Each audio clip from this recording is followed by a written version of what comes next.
আসসালামু আলাইকুম ওয়া রাহমাতুল্লাহি ওয়া বারাকাতুহু। ওযু ওযু ব্যতীত সালাত হয় না। সালাতে আল্লাহর নিকট বিনীত হওয়ার পূর্ণ শর্ত হলো ওযু দ্বারা পবিত্রতা অর্জন করা।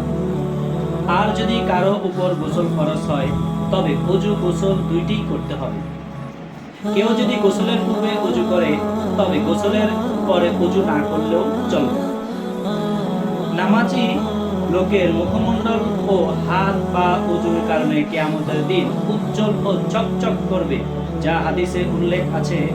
আর এই চিহ্ন দেখে রাসূল সাল্লাল্লাহু আলাইহি সাল্লাম কিয়ামতের দিন অসংখ্য লোকদেরকে জান্নাতে নিয়ে যাবেন। সুবহানাল্লাহ।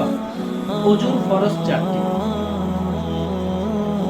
কোরআনে আল্লাহ তাআলা বলেন, ইয়া আইয়ুহাল্লাযীনা আমানু ইযা কুমতুম ইলাস সালাওয়াতি ফাগসিলু ওযুহাকুম ওয়া আইদিয়াকুম ইলাল মারাফিকি ওয়া আমসাহু বিরুউসিকুম ওয়া আরজুলাকুম ইলাল কা'বাইন।